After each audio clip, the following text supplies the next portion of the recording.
बहुत ही धनी व्यापारी थे। एक रात उन्होंने सपना देखा कि लक्ष्मी जी उनसे कह रही हैं कि मैंने बहुत दिनों तक तुम्हारे यहाँ निवास किया है। अब तुम्हारे पुण्य समाप्त हो गए हैं। अब थोड़े दिनों में मैं तुम्हारे यहाँ से चली जाऊंगी। मुझसे जो भी मांगना हो मांग लो। व्यापारी बोले, मैं अपने परिवार से सलाह लेकर आपको कल बताऊंगा। सुबह जब उनकी नींद खुली तो पूरे परिवार को सारी बात बताई। क्या मांगा जाए इसके बारे में सबके अलग अलग विचार थे।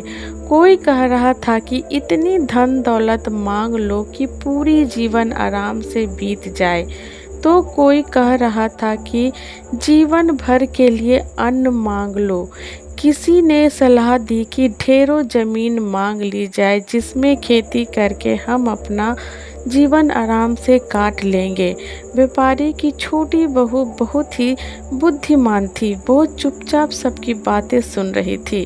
अंत में वो बोली, पिताजी, मेरे हिसाब से धन दौलत और खेती बाड़ी मांगना ठीक नहीं है, क्योंकि यह सब लक्ष्मी जी के साथ ही चला जाएगा। आखिर यह सब लक्ष्मी जी का ही तो हिस्सा है।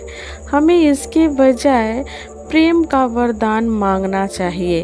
अगर परिवार के सभी सदस्यों में प्रेम बना रहेगा तो बड़ी से बड़ी मुसीबत भी आराम से कट जाएगी। सब मिलकर सामना करेंगे तो सारे संकट दूर हो जाएंगे। उनको छोटी बहू की बात बहुत पसंद आई। दूसरे दिन सपने में उन्होंने लक्ष्मी जी से परिवार का प्रेम मांगा। लक्ष्मी जी बहुत प्रसन्न हुई। उन्होंने कहा, जिस परिवार में सदैव में आपस में प्रेम होता है, कभी झगड़ा नहीं होता, वहाँ से मैं कभी जा ही नहीं सकती। इस प्रकार उनके घर में लक्ष्मी का वास सदैव के लिए हो गया। इससे यह हमें सीख मिलती है, हमें प्रेम पूर्वक रहना चाहिए। जिस घरों में आपस में प्रेम नहीं होता है, उन्हें देवी देवता भी पसंद नहीं करते हैं।